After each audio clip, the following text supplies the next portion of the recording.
اللهم صل وبلغ منزل ثواب ما قرأناه من القرآن الذي بحمدية واصلة ورحمة نازلة وبركة شاملة.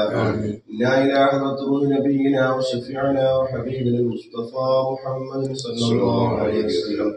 اللهم ارزقنا ومن تعلق بنا في الدنيا زيارته وفي الآخرة شفاعته ولا تهلنا رؤيته وأوردنا وإياهم حوضه المورود.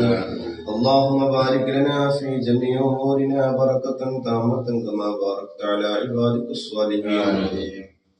اللهم يسر لنا أمورنا مع الراحة لقلوبنا وأبداننا والسلامة والعافية في ديننا ودنيانا. أرحم الراحمين يا الملك الملوك يا سيدنا الله ഞങ്ങളോതി ഫാത്തിഹ എല്ലാം മുസ്തഫായ വിധങ്ങളെ ഹദറാത്തിലേക്ക് നീ എത്തിക്കണേ റഹ്മാനെ. ചാർത്ത് കിടക്കുന്ന എല്ലാ മഹാന്മാരും ഉലിയാത്ത് സുദ്ദീഖീങ്ങൾ സ്വാലിഹീങ്ങൾ എല്ലാ മഹാന്മാരിലേക്കും നീ എത്തിക്കണേ റഹ്മാനെ. പ്രത്യേകിച്ച് ഞങ്ങളുടെ കൂട്ടത്തിൽ നിന്നും കുടുംബത്തിൽ നിന്നും ഇവിടെ പറഞ്ഞു പോയ എല്ലാവരുടെയും മറുവാഹിലേക്ക് നിന്റെ മിസ്ൽ സവാബിനെ നീ എത്തിക്കണേ റഹ്മാനെ. റഹ്മുറാഹിമായ റബ്ബേ, ഞങ്ങളെ ഈ സൽപ്രവർത്തനം നീ കബൂലാക്കണേ റഹ്മാനെ. പഠിച്ചവനെ ഇതിനു വേണ്ടി സഹായിച്ചവർ സഹകരിച്ചവർ എല്ലാവർക്കും അർഹമായ പ്രതിഫലം നൽകണേ റഹ്മാനെ. റഹ്മുറാഹിമായ റബ്ബേ, ഞങ്ങളെ ഉദ്ദേശിച്ചതുപോലെ ഇത് വിതരണം ചെയ്യാൻ നീ ഞങ്ങൾക്ക് തൗഫീഖ് നൽകണേ റഹ്മാനെ.